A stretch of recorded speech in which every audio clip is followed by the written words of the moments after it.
H1 2026 Honda Valkyrie Rune. When logic took a day off. H1. There are motorcycles that chase trends. Brackets. There are motorcycles that politely improve on what already works. And then there are motorcycles that straight up ignore the rulebook, flip the table, and dare the world to keep up. H1. These are the machines that don't exist because a focus group asked for them. They exist because someone, somewhere inside a manufacturer, decided that playing it safe was boring. These bikes feel like they came from an alternate timeline, one where accountants don't get the final say and engineers are told, "Go wild, don't apologize." For more than 20 years, one of those machines vanished from the road. It lived on only in grainy magazine photos, dusty garage posters, and the memories of riders who saw it once and never forgot it.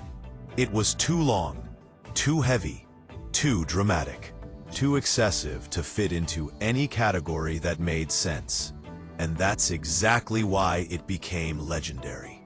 For 2 decades, nobody dared to replace it. Manufacturers tried to flirt with its energy.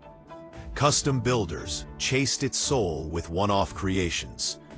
Concept bikes teased its return, then disappeared quietly into history. That space, the one it occupied, stayed empty, untouched, almost sacred. Until now, because what you're looking at today isn't just a motorcycle. It's a statement, a middle finger to restraint. A reminder that motorcycles can still be built to make you feel something, instead of just checking boxes.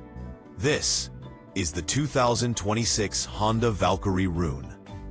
And buried beneath its sculpted bodywork and intimidating stance is a piece of technology so personal, so quietly revolutionary, that it completely changes how a rider connects with a machine.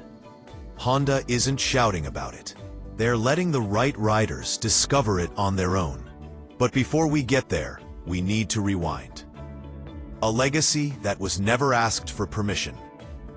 To understand why the Rune coming back actually matters, you need to understand how the original Rune came into existence.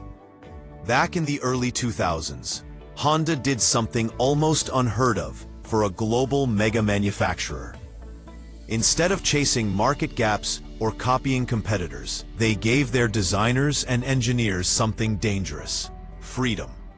No strict budget ceiling, no pressure to maximize profit margins, no requirement to appeal to the widest possible audience. The instruction was brutally simple. Build a production motorcycle that looks like a concept bike, and don't compromise. What rolled out of that decision was the original Valkyrie Rune, a machine that looked more like industrial art than transportation. It was long, slammed low, dripping in presence, chrome everywhere, a front suspension that looked like it came off a spaceship. And right out in the open sat that massive flat-six engine, wide and proud, daring you to question it. Financially, it made 0 sense. Honda reportedly lost a ridiculous amount of money on every single unit. But culturally, the Rune was a knockout. It became a symbol of excess, confidence, and pure engineering flex. Proof that a major manufacturer could still build something outrageous just to show the world what was possible. And then, it vanished. The years rolled on. Bikes became safer, quieter, more efficient. Electronics took over. Design softened. Everything became optimized, calculated, and sensible. Meanwhile, the Rune turned into a myth. So when Honda decided to bring it back for 2026, this wasn't random. This was a response. A reaction to an industry drifting towards sameness. This isn't nostalgia. This isn't retro cosplay. The 2026 Rune is Honda reminding everyone that motorcycles are emotional machines, not appliances. Controlled violence in metal form. The first thing you feel when you see the new Valkyrie Rune isn't excitement, it's intimidation. This bike doesn't politely ask for attention, it takes it. The proportions are massive, anchored by an absurdly long wheelbase that stretches nearly 7 feet from axle to axle. It looks planted, grounded, like it was forged into the asphalt instead of parked on it. But unlike the original Rune, this version doesn't rely on chrome overload. Honda went dark. Deep metallic finishes that absorb light instead of reflecting it. Surfaces that feel predatory, not flashy. Every curve looks intentional. Nothing exists just for decoration. The fuel tank stretches long and low, floating visually above the engine with 0 visible seams. Panels melt into each other so cleanly, the bike looks like it was carved from a single slab of metal. Wires? Hidden. Fasteners? Invisible. Everything screams obsessive craftsmanship. Out back, the bodywork wraps tight around a massive rear tire, giving the Rune a muscular, almost animal stance. The lighting disappears completely when the bike is off. No ugly lenses, no clutter. Flip it on, and razor-sharp LED shapes cut through the darkness. Then there's the front end. The legendary alternative suspension returns, not as nostalgia, but as a statement. It looks mechanical, aggressive, unapologetically different. One glance tells you this bike doesn't care what's normal. This isn't minimalism. This isn't excess. It's engineered intimidation. The engine, a flat 6 with attitude. At the core of the Rune sits a horizontally opposed flat 6 engine, pushing just over 1,800 cubic centimeters. Yes, it shares DNA with Honda's touring platforms, but that's where the similarities end. This motor has been reprogrammed, rebreathed, and reimagined for dominance. Revised intake geometry, sharper fueling maps, more aggressive cam profiles. The cylinders sit low, keeping the center of gravity ridiculously close to the ground. And that matters, because this bike carries serious mass. Yet once it's rolling, the weight fades away. Power delivery is instant. No drama, no delay. Twist the throttle, and the Rune responds like it's physically connected to your wrist. The torque hits immediately. Not in a rush, but in a constant shove that never lets up. This bike doesn't sprint. It commands. And the sound?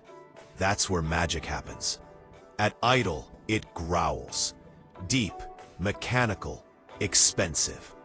Open it up, and the exhaust sharpens into a smooth, layered howl that only a flat 6 can make.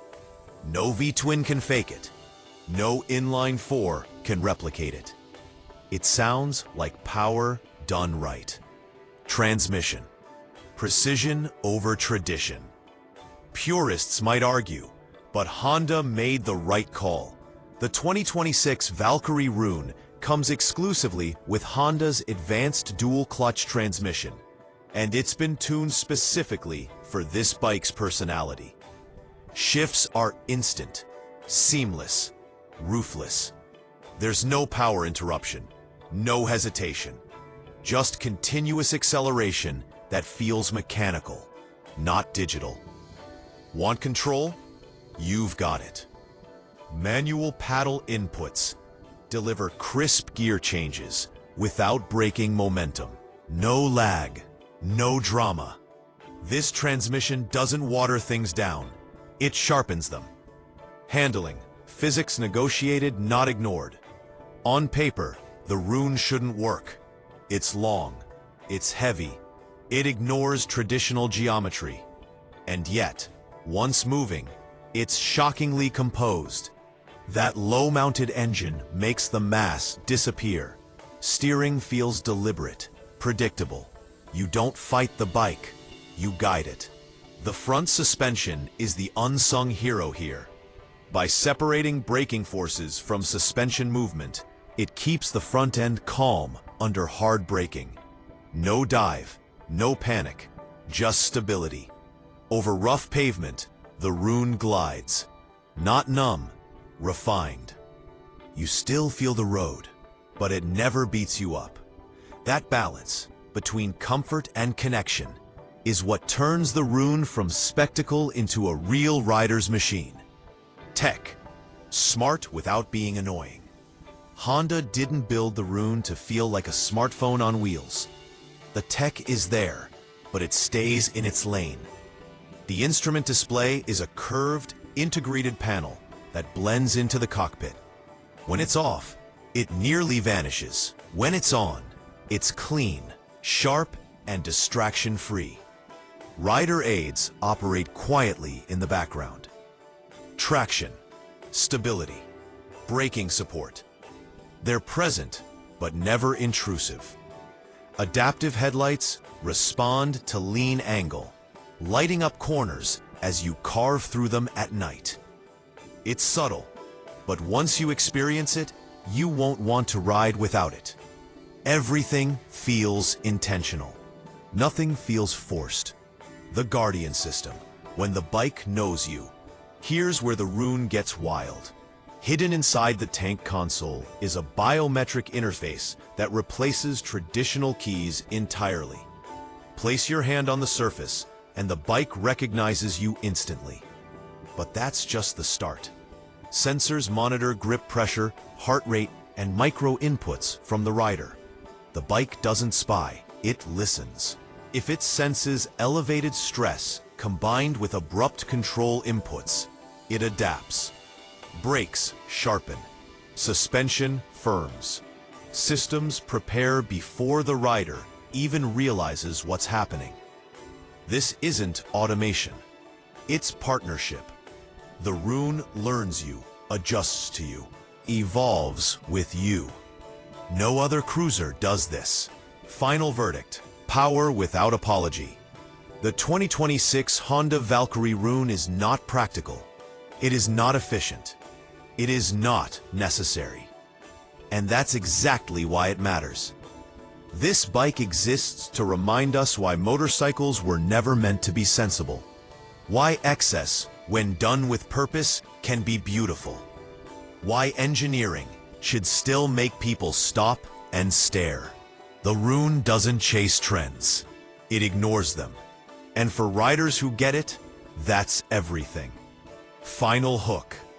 In a world obsessed with optimization, efficiency, and playing it safe, the 2026 Honda Valkyrie Rune dares to ask a dangerous question. What if motorcycles were still built to scare us just a little? Because this isn't just a comeback. It's a warning. The Rune is back. And it didn't return to fit in.